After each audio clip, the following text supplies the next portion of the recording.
kan, kalau kita rasa kita down, nangis. Kalau kita rasa happy, kita enjoy. Kita seronok membuat satu benda tu. Tapi apa pun, ingat Allah. Sebab kita kata kalau kita down, Allah tolonglah. Mesti dia akan bantu kita.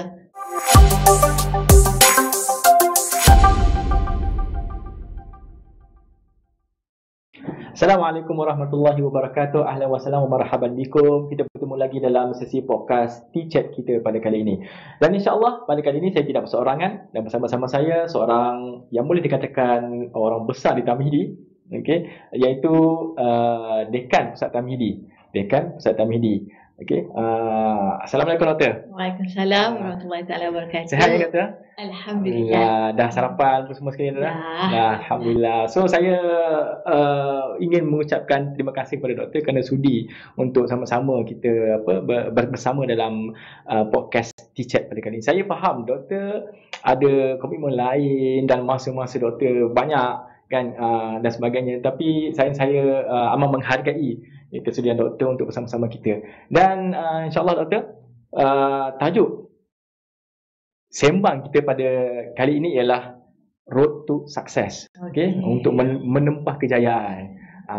Sebelum kita pergi jauh untuk bincangkan, mungkin Doktor boleh cerita sikit latar belakang Doktor sebagai Dekan Pusat Tamhidi untuk sebagai panduan kepada para pendengar kita. Okey, bismillahirrahmanirrahim. Assalamualaikum warahmatullahi wabarakatuh. Okey, kalau kita tengok throwback, kita ada dua fasa. Fasa daripada belajar dulu ataupun fasa kita mula daripada kerjaya saya sebagai seorang pendidik. Okey, saya sebut pendidik sebab walaupun kita kata sekarang ni kita kata dah sampai ke penghujung, hampir-hampir orang kata dah nak tamat tempoh perkhidmatan, tapi bila kita tengok balik macam mana sejarah dulu, sejarah daripada saya pelajar, saya juga lepas SPM, saya orang kata mohon macam anak-anak semualah ataupun adik-adik lepasan SPM ataupun pelajar-pelajar Tamhidi itu sendiri, memohon untuk ke peringkat pra-universiti. Tapi zaman dulu tak ada UPU. Saya tak ingatlah apa namanya, tapi kita mohon mana-mana orang kata laluan untuk ke asasi.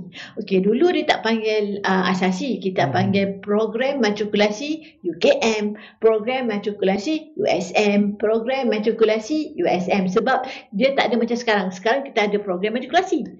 Program matrikulasi yang dikendalikan oleh KPM. Tapi dulu tak ada. Dulu semua program matrikulasi diuruskan oleh universiti masing-masing. So dipanggil program matrikulasi. So antara banyak-banyak universiti macam anak-anak semula mesti tanya mak ayah. Saya pun dulu tanya mak ayah lepas SPM, nak masuk universiti mana ya?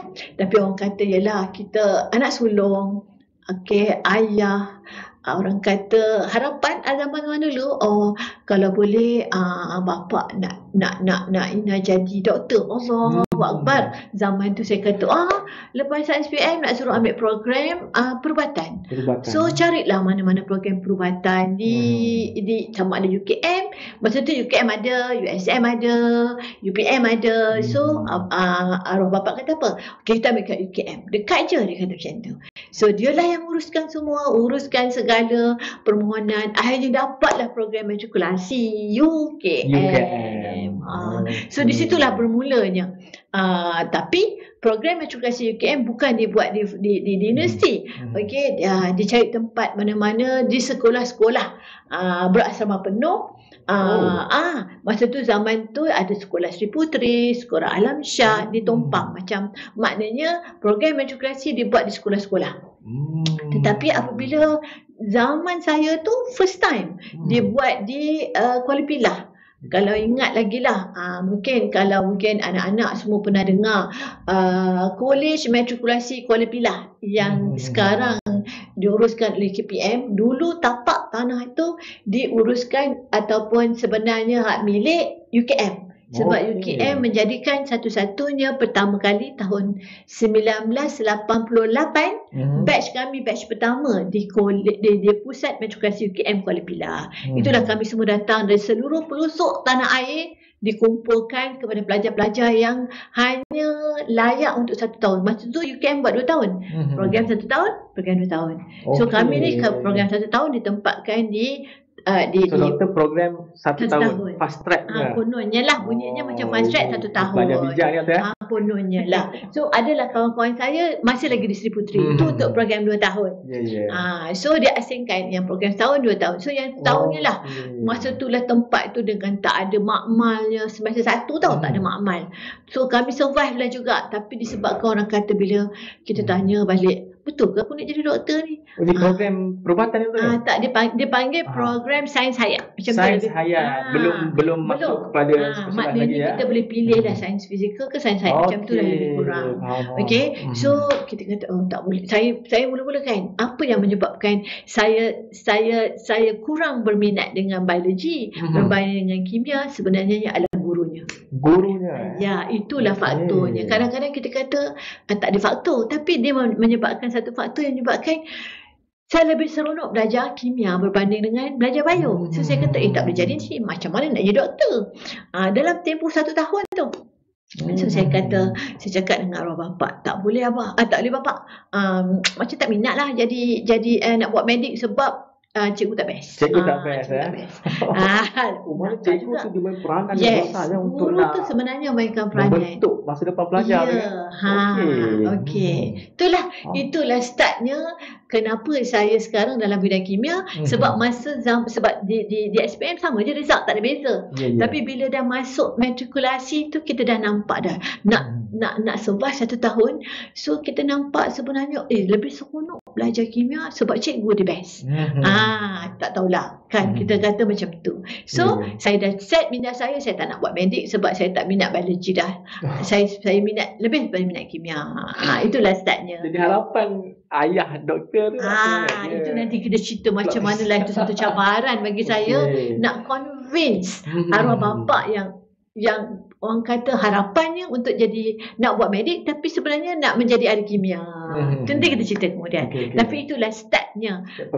Permulaan macam mana nak menjadi sekarang dia menjadi orang kata chemist berbanding yang arwah bapa suruh jadi doktor.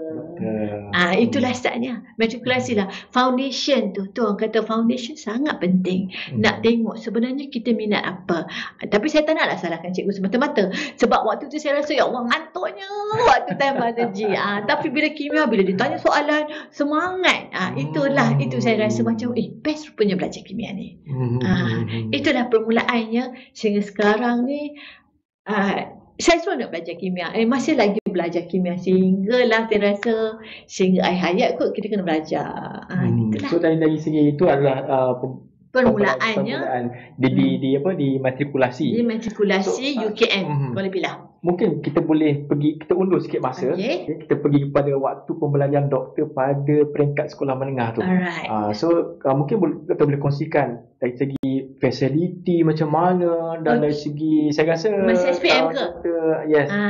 Sebab mungkin kalau kita nak bandingkan dengan zaman sekarang kan, pelajar-pelajar sekolah sekarang lebih ada fasilitinya lebih baik dan peralatan-peralatan pun ada yang lebih canggih daripada berbanding dulu kan. So jadi mungkin doktor boleh ceritakan sedikit kan zaman SPM zaman tu macam mana tu. Saya rasa saya dapat gambarkan pada zaman tersebut mungkin makmal pun susah dan nak buat uji kaji susah dan sebagainya kan. Betul. Itu okey, itu saya nampak lah bila kita masuk aliran sains, kita nampak yang paling penting makmal. Sebab itulah arwah bapa saya, dia memang agaknya mungkin sebab saya ni anak sulung, dia kontrol saya nak kena pergi mana. Maknanya bila habis dulu sekolah rendah kita ada penilaian darjah 5. Macam UPKK Jahannam kan. Kami darjah 5. So kita dah nampak dalam tempoh bila dapat result dulu dah 5 subjek kan. So bila dapat 5A tu dia tanya, besok nak sambung ke mana? Dia kata, okey nak buat apa? So dia sendiri yang tentukan. Okey sebab dia nak jadi doktor tu kan. Dia nak sains. So dia kata tapi tak payah. Bapak nak duduk di depan mata. So minta MRSM pun dia tak bagi. Senang nak pantau lah kan. Tak ada sebab nak suluh buat kat dia kan. So dia kata okey pergi sekolah Yelah kan zaman dulu kan, sekolah yang orang kata dekat KL, kat saya duduk Kampung Baru.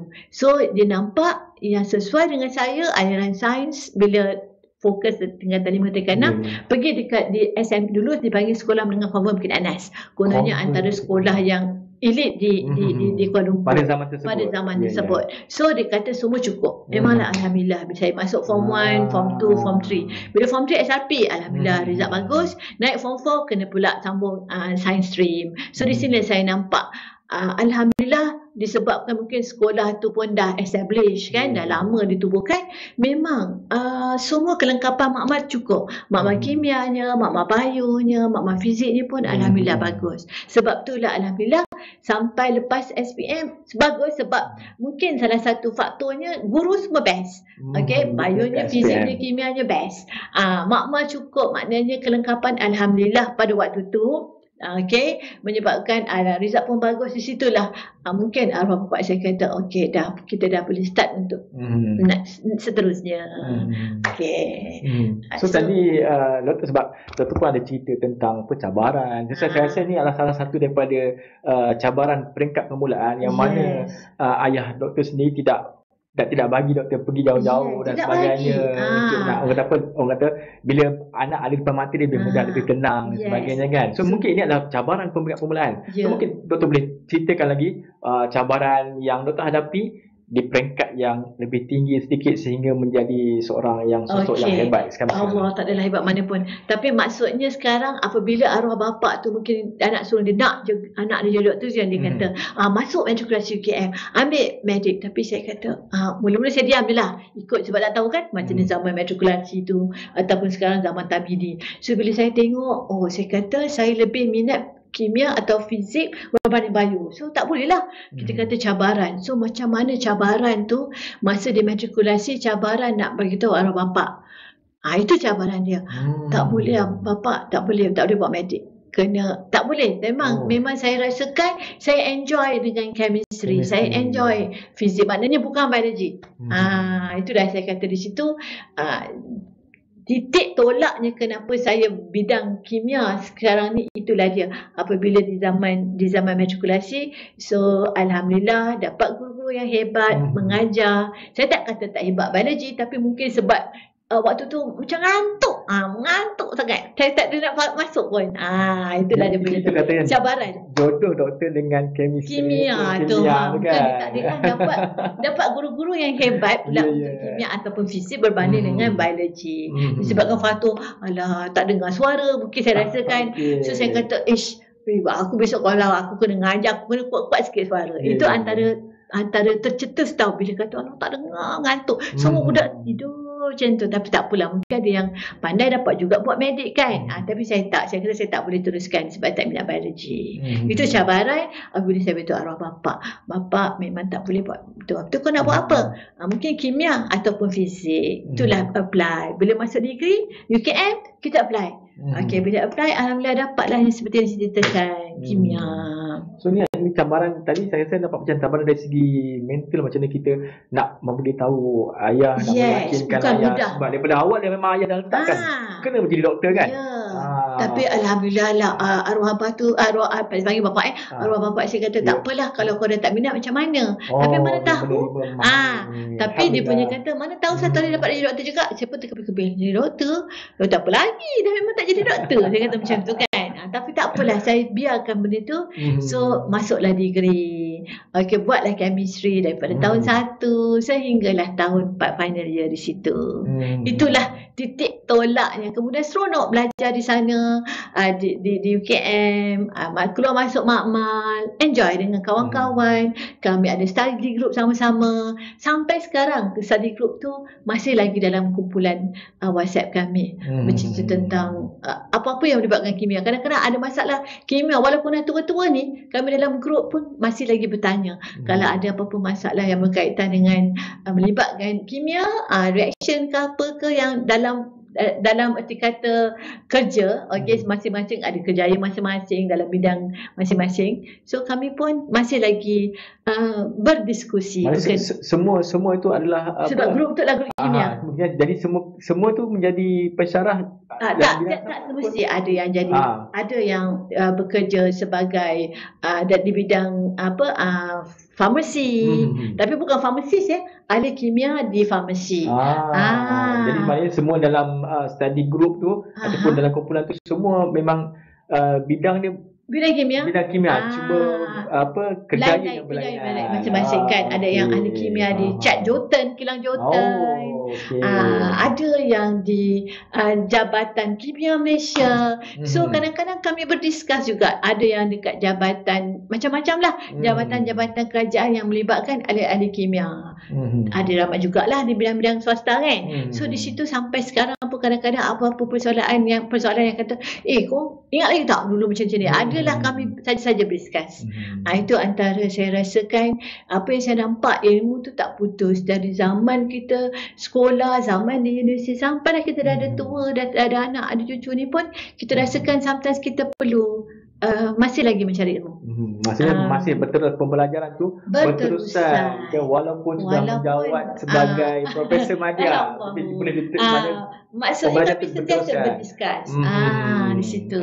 Okey, doktor, sebab tadi doktor dah ceritakan macam mana daripada awal daripada sekolah menengah dan kemudian berusaha masuk ke peringkat matrikulasi dan degree master dan juga PhD untuk mencapai masa sekarang. Di sana saya rasa setiap orang tentunya dia ada satu situasi yang sukar, kan, situasi sukar sebelum dia mencapai kejayaan. So mungkin saya rasa doktor ada juga situasi tersebut yang mana situasi doktor berhadapan dengan situasi yang susah untuk nak bangkit balik, down ke dan sebagainya. So mungkin doktor boleh kongsikan macam mana doktor pernah ataupun tidak, kan, dan sekiranya doktor macam pernah mengalami, macam doktor boleh buat comeback, nak keluar daripada tadi kita habis sampai degree dah habis degree, habis je degree, tapi sebelum masing-masing kata kita nak kerja apa lepas ni bila final ni nak jadi apa masih dalam group discussion. Sebab kami semua ni group discussion, kami memang setiap malam kami akan berkumpul untuk discuss. Okey, sampai satu ketika bila dah final dia, kita besok nak kerja apa okey, tapi satu benda yang tiba-tiba terdetik apabila sesi discussion di situ okey, kita akan terangkan dengan kawan-kawan kita, ramai satu grup tu lebih kurang dalam 7-8 orang. Okey, bila kita discuss, lepas tu kita akan kata okey, cuba kau terangkan, masing-masing akan terangkan sebab kita ada dibagi kepada bahagian tertentu. Bila turn sampai saya, okey, bila saya terangkan, betul kata engkau ni macam boleh jadi cikgu lah. Bila kau terang baru kita orang faham. Berbanding dengan ada kawan-kawan lain macam tak faham. Kena kata okey, tak apa aku cuba try kan. So itu yang menyebabkan tiba-tiba aku boleh jadi cikgu ke? Sebab bila kau terang kita orang faham, sebab kau bagi analogi macam ni. Okey, di situ bila dah final year baru terfikir, boleh jadi cikgu macam tu. Alright. So cabaran dia mula-mula bila nak beritahu arwah bapak lagi. Kata bapak nak jadi cikgu lah, sebab macam boleh lah. Kita tak apa, cubalah. So kita orang ni semua pemegang MARA scholarship di situ Okey, so apa yang MARA minta hari tu, dia kata okey, siapa yang nak jadi cikgu MRSM boleh hantar surat, email, bukan betul tak ada email, sorry tak ada email, surat bertype. Okey, so semualah hantar. Geng-geng kami tu tiba-tiba semua dipanggil, habis je degree, habis semua panggil pergi ke HQ tu dekat bangunan biru tu di MARA kan, dekat jalan laut tu. Kami pun interview ramai-ramai. Memang waktu tu memang dipanggil untuk macam seolah dalam bidang kimia saja. So daripada ramai-ramai tu tiba-tiba interview. Bila interview tu saya ingat lagi, dia suruh cerita apa tahu, kalau anda diberi satu cikgu gajah, macam mana nak terangkan di depan pelajar, macam mana nak terangkan gajah itu? Simple je. Dia tak tanya pun okey, macam mana tindak balas antara asid dengan beza. Dia tak tanya pun bidang kita orang ni kimia, tidak. Dia cuma kata okey, kalau ada seekor gajah, macam mana anda perlu terangkan seekor gajah itu kepada pelajar on the spot. Okey, ya Allah, itulah cabaran yang pertama saya hadapi selepas nak menjawab sebagai seorang tenaga pengajar, sebagai guru waktu tu. So saya pun cerita macam menggunakan apa yang kita ada. So saya ceritalah gajah macam ni. So akhirnya bila keputusan dikeluarkan, alhamdulillah dapatlah menjadi seorang guru waktu tu. Walaupun kami tak ada deep ed waktu tu. So cabarannya sudah tak ada deep ed. Maknanya kita tak ada satu sijil yang mengatakan kita boleh mengajar. Tapi Mara ni special lah. Bukanlah special, kita kata dia bagi peluang. Mengajar dulu, pergi MRSM. Masa tu saya orang kata ditawarkan di MRSM Seremban. Okay. So mengajar tanpa ada orang kata latihan. Itulah cabaran pertama saya.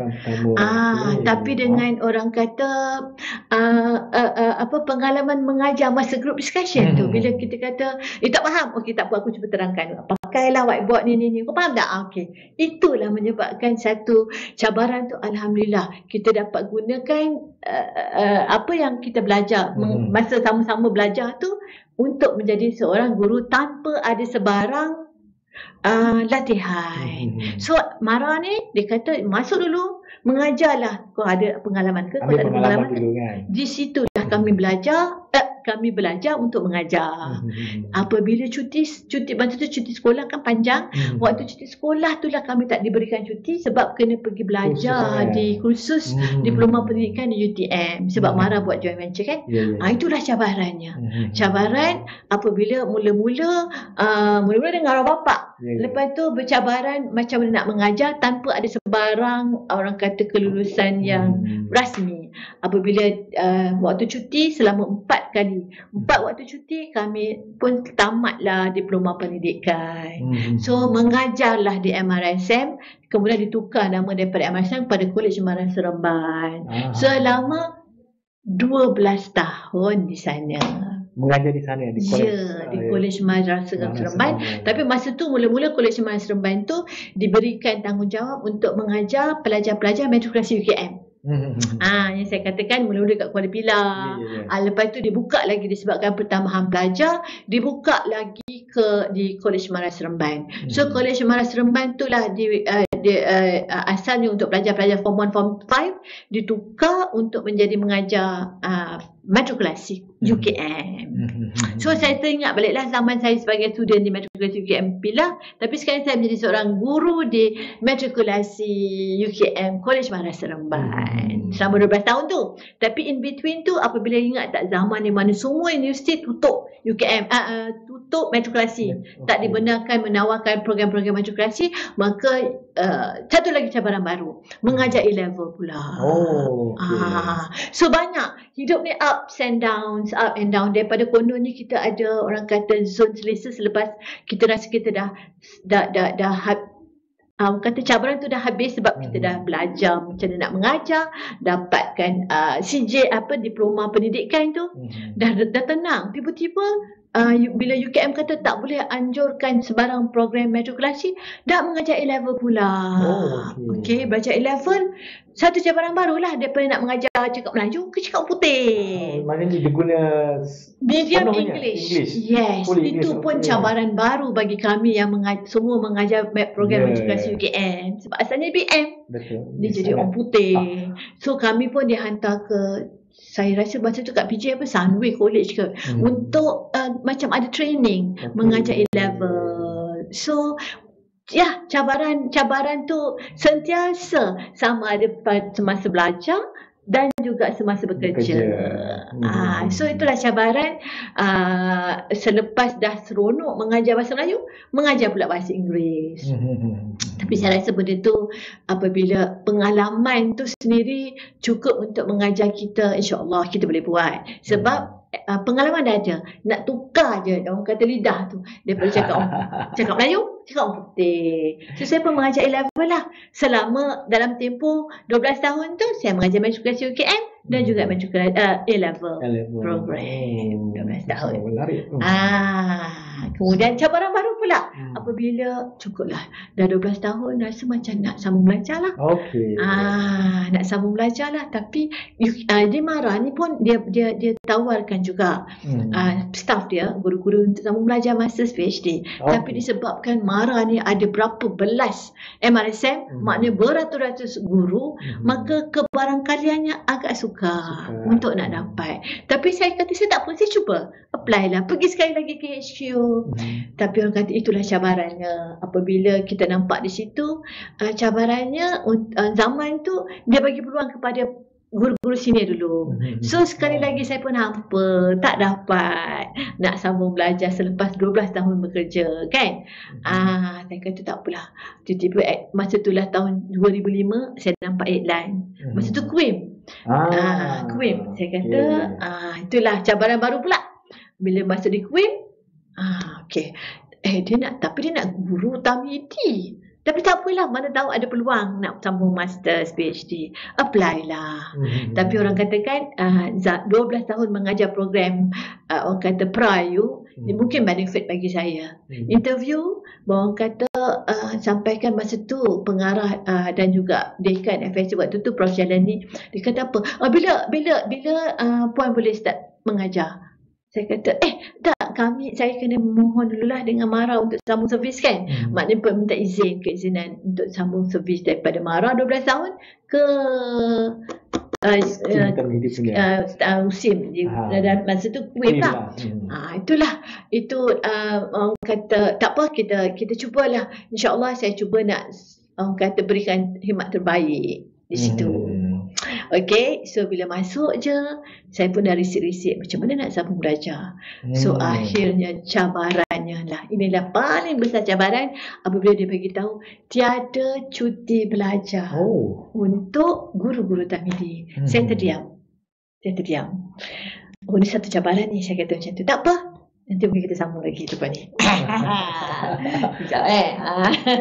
Menarik ni sebab yelah, saya bila tengok doktor punya perjalanan hidup tu, so setiap peringkat tu ada cabaran dan cabaran saya tengok dia seolah-olah cabaran tu dia sesuai dengan situasi peringkat tersebut kan.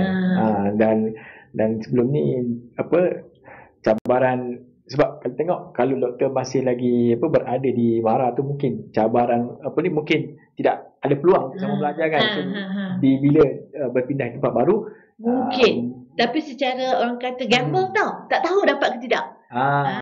Cuba nasib sahaja. Cuba nasib. Sebab kita rasa kita cuba try, tak dapat lah, sini ramai lagi, jangan mimpi dah dapat. Tak apalah, saya kata tak apa, tiba-tiba ada iklan tu, saya kata tak apalah, kita cuba minta. Tapi guru Tamidi, tak apalah, kita cuba je dulu.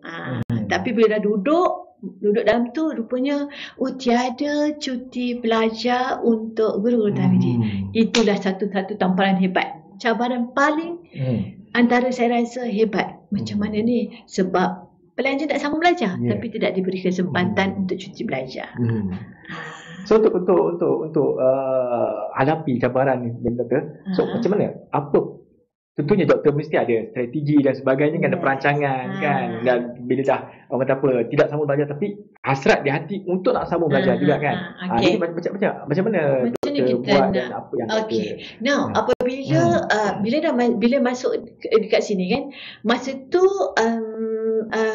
lab di USIM ni tak ada kelengkapan lab langsung. Maksudnya bukan mudah untuk nak membina lab untuk pelajar-pelajar. Ni saya cerita untuk sebab saya mengajar kimia, maknanya saya kena handle makmal. Okey, masalahnya makmalnya tak ada. Makmal bangunan bilik makmal saja, tapi kelengkapan di dalamnya kosong. So apa pihak pengurusan buat, dia kata okey, kita kena sewa. Bukan sewa, dipanggil kena bawa pelajar ke UKM, makmal di UKM. Sewa di sana. So kami guru-guru pun kenalah bawa pelajar naik bas daripada Nilai pergi ke UKM. Saya betul-betul cabaran ke tu? Naik makmal dah lah. Okey, saya katakan, adakah ini satu peluang? Okey, satu peluang. Dah lah tak ada peluang. Mula-mula tak ada peluang untuk nak sambung belajar. Tapi Allah bagi idea ni, why not? dah you kita hantar pelajar ke UKM, why not? Saya pun lepas habis makmal tu saya pula buat lab work untuk saya punya. So saya jumpalah dekan pengarah waktu tu. Saya kata, Prof, boleh tak alang-alang saya bawa student untuk settlekan diorang punya kerja amali. Saya pun apply lah untuk buat master. Saya buat lab saya. Habis itu saya sebab baru nak makmal kimia. Tempat saya belajar dulu di UKM. Memang saya dah well versed orang kata tempat-tempat situ. Boleh tak Prof izinkan saya buat sambung belajar secara part time? Sebab saya sebab tak ada cuti belajar waktu tu. So bawa student pagi, settle 9, 12 petang saya sambung buat lab work saya. Saya mohon izin lah. Maknanya saya bawa pelajar tapi petang saya buat lab work. Begitulah saya buat. Sepanjang Alhamdulillah lab work tu 1 tahun. Okey, saya settlekan lab work saya 1 tahun untuk kerja-kerja bawa pelajar. At the same time saya pun buat lab work saya. Alhamdulillah kan orang kata dengan pelbagai cabaran di situ Allah pun mudahkan. So settle lah lab work saya untuk thesis writing boleh buat kan dekat bilik ya. Maksudnya itulah cabaran bawa pelajar, uruskan pelajar, at the same time fikir malam petang nanti saya nak kena buat work. Tapi kadang-kadang petang tak cukup, weekend kena datang sebab tak cukup kan, tak cukup tempo petang tu saja. Kadang-kadang benda-benda tu yang menyebabkan lab work kena lebih masa diperlukan. Itulah cabaran saya rasakan, ya Allah. Memang Allah permudahkan, tapi syukur Alhamdulillah saya boleh settlekan dalam 1 tahun lab work, kemudian saya settlekan writing saya. Itulah antara cabaran belajar, mengajar sambil belajar untuk mencapai cita-cita saya yang saya rasakan masa di Mara saya tak ada peluang. Saya kata, dia kata, oh sini je boleh dapat. Oh, junior tak dapat. Padahal dah 12 tahun mengajar tu. Oh, mungkin tak ada peluang. Tak apalah saya rasa. So, mungkin ini rezeki dia. Itulah cabaran. Saya rasa itulah yang paling hebat yang saya kena hadapi. Nak melayan kerenah pelajar-pelajar. Diorang naik bas, kadang-kadang bas lambat. Diorang tak sampai lagi. Kita dah duduk kat lab. Okey, saya rasa mungkinlah Allah rezekikan saya untuk sambung belajar secara part-time. Itulah cabaran dia. Saya nampak di situ. Menarik tu sebab saya tengok semua cabaran, setiap cabaran sebenarnya ada peluang di situ kan. Ada peluang. Yang penting di mana ada keinginan, di situ ada jalan. Satu je benda yang saya nampak di situ, kalau kita tak disiplin, memang tak ada jadi. Macam kita kena paksa diri kita. Aku mengajar, at the same time aku kena habiskan juga. Sebab aku dah jumpa dekan yang mengatakan aku dah sambung belajar secara part time. Aku kena habiskan walaupun memang di tempoh 1 tahun tu kadang-kadang rasa give up. Ya Allah, buat apalah susah-susahnya kan. Tapi orang kata disebabkan bercita-cita nak sambung belajar sambil mengajar sambil belajar, itulah akhirnya. Memang sangat peritlah waktu tu. So tadi doktor kata bila doktor mengalami macam, saya rasa ini ada satu, mungkin kita boleh kata satu fasa down kan. Kita pun nak susah-susah apa sebagainya. So bila saya rasa semua orang akan ada perasaan manusia biasa kan. So pada waktu tersebut apa inisiatif ataupun doktor dorongan doktor untuk nak hadapi betapa kesukaran tu. Saya rasa ini mungkin kita boleh kata kesukaran lah kan. Nak hadapi kesukaran. Apa motivasi yang ada pada waktu tersebut? Motivasi tu apabila of course lah suami saya sebagai motivasi. Tapi saya nampak kawan-kawan yang mengajar. Masa tu saya ada Cikgu Fatimah, yang dah senior, Cikgu Syamsiah, Cikgu Rahim. Apabila dia kata, ni kau ni betul ke nak sambung belajar? Ya, tapi tak ada peluang nak cuti. So saya nampak di situ rakan-rakan sekerja pun turut membantu memberi motivasi. Dia kata dah halang-halang join kat sini, alang-alang mengajar dengan student, kita kena tunjukkan orang kata contoh yang baik. Dan walaupun susah sekalipun kita kena habiskan. Tu saya nampak selain daripada family, suami, saya nampak rakan sekerja yang, sebab masa tu zaman tu saya yang mengajar kimia, Cikgu Rahim mengajar fizik, Cikgu Fatimah ajar matematik, Cikgu Syamsiah ajar biologi. Diorang tu semua dah senior. Saya kononnya waktu tu saya paling muda lah waktu tu. Zaman 2005, 2006. So saya nampak dia orang pun support juga. Sebab dia kata dah alang-alang Teluk Perkasam tu habiskan. So saya ingat lagi pesanan dia orang. Kami semua fasa dah habis. You macam you nak try nak sambung belajar walaupun waktu tu saya dah dekat hampir 40 tahun. Saya ingat lagi waktu tu umur saya 36 sebab saya join USIM 35 2005 umur saya 35 tahun waktu tu. So masih belum lewat, dia kata. Masih belum lewat lagi. Habiskan. So, saya pun kata, ya kena habiskan. Tapi PhD, saya kata macam tu. Nanti jangan fikir. Dia orang kata, jangan fikir. Habiskan dulu masa. Betul lah tu kan. Dengan keadaan sana ke sini, ke sana ke sini kan. Ada kelas, masa tu ada research methodology kan. Kaedah, apa benda tu semua tu kan. Waktu tu dia buat kelas, Alhamdulillah, dia UKM ni dia ambil kira juga part-time punya student. So, kelas dia hari Jumaat petang. So, hari Jumaat petang saya lari pula. Setiap Jumaat petang kami akan semua pergi kelas kuliah untuk menghadiri macam ala-ala research methodology ni, RMDA ni kan. So di situlah ada ketika malasnya, penatnya, tapi bila masa tu dengan kawan-kawan kan, cikgu-cikgu yang dah berpengalaman memberikan orang kata motivasi, memberikan kata teruskan, apa pun kita kena teruskan. So saya nampak di sini of course usaha kita, tapi orang sekeliling kita pun membantu selain daripada family dan juga rakan sekerja. Situlah saya nampak sebenarnya, saya sampai sekarang saya macam berterima kasih juga. Sebab diorang ni, dulu kami 4 orang je yang sains je kan. So kami 4 orang ni memang sangat rapat. Bila kata, ada ketika Allah lab pun tak jadi, tak apa, cuba lagi. So these are the things that sometimes saya rasa cabaran tu lah yang kita kena sangat kuat. Kalau tidak memang give up lah, taklah buat pun, bukannya dapat apa pun, dah lah buat buang-buang masa. Time kita tengah bekerja, suruh berlari pergi lab sana kan.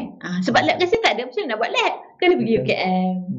Itulah cabaran terhebat selama saya hidup, saya rasa. So maksudnya dalam keadaan, bila kita dalam keadaan fasa down pada waktu tu, kita tak boleh bersendirian kan. Kita pernah ada rakan-rakan persekitaran yang membantu kita dan sebagainya kan. Maksudnya dalam masa yang sama, kita pun boleh kata pemilihan rakan itu penting. Betul. Kalaulah rakan kita toksik, dia mungkin akan menjatuhkan kita. Dan kalaulah rakan kita tu memang membantu dan sebagainya, dia boleh angkat balik kita yang dalam keadaan tengah down. Betul. Kan? Betul. Okay, ini menarik. So keyword di sini, kerana kita belajar, kita nak berjaya, bukan sahaja ada faktor. Faktor tadi macam saya kata macam zaman matrikulasi kan. Faktor ada guru-guru yang memang kita tiba, kita seronok nak belajar. Itu faktor. Yang kedua, bila kita dalam down tu, kadang-kadang kawan rakan sekerja kita akan cuba bagi motivasi kita. You boleh buat. Cuba. Kalau tak jadi lab work tu, buat lagi. So these are the things that sometimes saya rasa itulah antara kunci-kunci kita punya kata kejayaan kita. Sebenarnya bukan diri kita, ada orang sekeliling kita yang sangat positif yang menyebabkan kita boleh berjaya.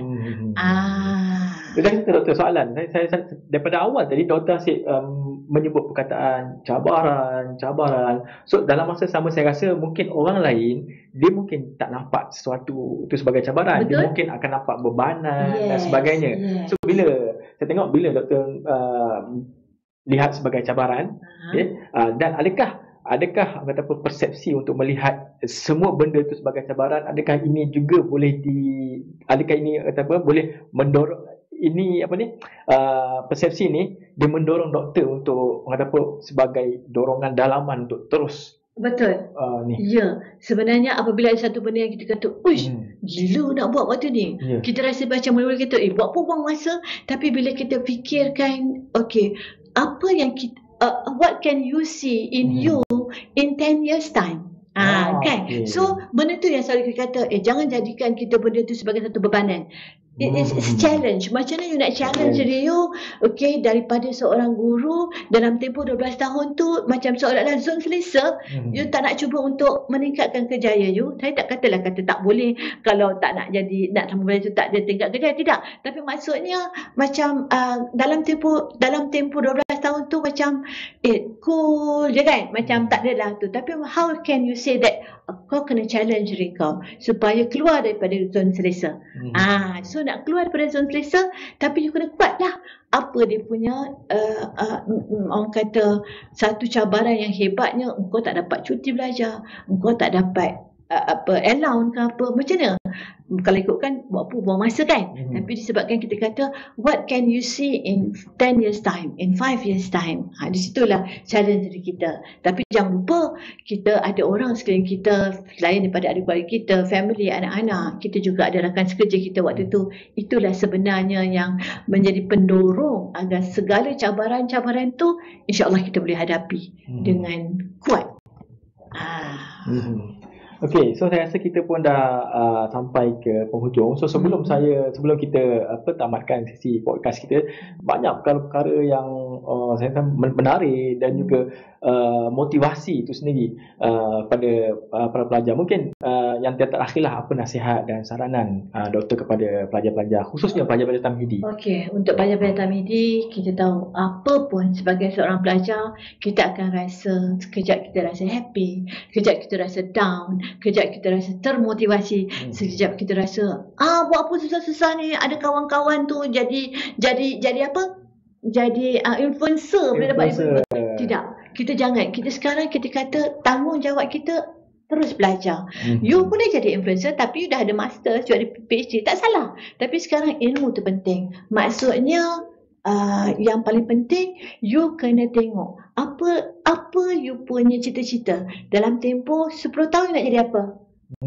So sekarang kalau you sebagai seorang pelajar Tamhidi, contohnya Tamhidi Syariah Undang-Undang, okay, you dah kata I want to become a lawyer. So you kena kata dalam tempoh 5 tahun nak jadi lawyer ni is not easy. Habiskan Tamhidi, tapi dalam tempoh Tamhidi ni lah sangat-sangat, orang kata dalam tempoh tak sampai 1 tahun you kena cover semua subjek, nak dapatkan cukup poin seperti mana yang ditetapkan untuk you dapat the best berapa 100 orang untuk nak menempatkan diri di program sarjana muda syariah undang-undang. Okay, so perkara paling penting fokus. Okay, you kena fokus. You nak dalam satu bidang tu. Okay, macam kata katalah macam saya kata, okay, mak ayah awak kata nak jadi lawyer. Tapi you tengok dalam tempoh ni you rasa you tak berapa minat. Jangan paksa diri, sebab bagi saya you paksa diri sebenarnya akhirnya nanti akan menyedihkan you. Akan satu berita buruk yang mengatakan sebenarnya you cannot become a lawyer. Contoh. Sebab itulah kena tanya dalam tempoh setahun ni betul tak nak jadi seorang lawyer. Contoh. Kan? Tak semestinya kalau ada 400 orang semua nak jadi lawyer kan. Ada bidang-bidang lain yang you rasakan you seronok. Contohnya nak join bidang halal for example kan. You tengok sekarang halal berkembang. Tak kisah. Nak jadi apa pun you kena fokus. Dan tanya balik diri, boleh tak? Mampu tak dalam tempoh 1 tahun ni settlekan you punya program Tamhidi Syariah Undang-Undang? Mampu tak nak become a lawyer? Kalau rasa memang you tak minat, okay, you dah tengok dah nak jadi apa ni. Okay, alright, itu. So next, lepas dalam tempoh 4 tahun atau 5 tahun akan datang, you dah fokus. Of course, tempoh tu akan rasa ups and down, you kena kuat. Okay, yang paling penting kuat. Memang biarkan kalau kita rasa kita down, nangis.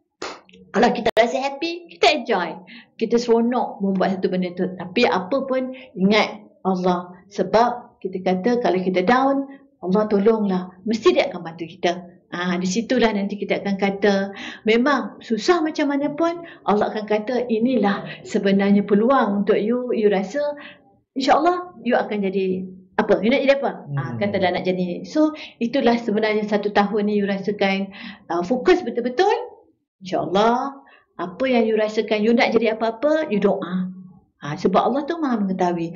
Kalau kata you tak layak jadi ni, insyaAllah akan jadi tu. Macam saya dulu. Allah kata, saya tak minat, saya tak boleh. So pakai alternatif. Apa yang you minat dalam bidang subjek-subjek yang mungkin di program Fakulti Syariah Undang-Undang ke? Ada banyak lagi program-program lain yang you rasakan yang betul-betul you seronok, you enjoy, you nak jadi satu, you nak mencapai satu cita tu. Itulah. So di sinilah saya rasakan yang paling penting, of course fokus. Yang kedua, sebelum fokus tu, you kena tanya balik, apa sebenarnya minat you? Okay. Dan kena experience dengan mak ayah. Kalau you minat benda tu, insyaAllah aku akan dapat benda tu, aku akan capai benda tu, insyaAllah akan dapat nanti. Okey, so saya rasa itu adalah nasihat yang baik dan juga yang berguna pada para pelajar. Okay. Dan mungkin saya boleh rumuskan sejarah hidup doktor tadi keseluruhannya dengan beberapa perkataan sahaja yang kita ambil mutiara-mutiara motivasi. Yang pertama mestilah yang ibrah yang kita perolehi daripada sejarah doktor. Okay, yang pertama fokus untuk impian. Okay, mungkin fokus, kita kena fokus pada impian lah. Okay. So apa-apa yang mengganggu impian kita ketepikan. Dan yang kedua mesti mencari dan berada di dalam circle ataupun persekitaran yang positif, khususnya kawan lah. Okay, so kawan ni memang kena sangat-sangat paling pilih supaya tak berlaku tikam kawan dan sebagainya kan, kita mempengaruhi kita kan. Dan yang seterusnya adalah persepsi terhadap apa yang kita alami kan. Kalau boleh setiap masalah-masalah yang kita hadapi kita mesti pandang dengan perspektif positif. Kena tengok pada cabaran bukan bebanan. Okay? So bila kita melihat satu benda tu sebagai cabaran, kita akan usaha untuk naknya. Dan yang terakhir saya tengok mesti melihat peluang dalam cabaran tersebut. Opportunity kita kena ambil peluang tu dengan cepat. So ini antara mutiara-mutiara ataupun ibrah yang kita dapat daripada pengalaman seorang yang hebat. Okey, insya-Allah kita akan sampai situ. Saya rasa sampai situ saja podcast T-Chat kita pada kali ini. Insya-Allah kita akan bertemu. Dia akan datang di lain masa, dan jangan lupa klik like dan subscribe. Dan setakat itu saja. Assalamualaikum warahmatullahi wabarakatuh. Waalaikumsalam.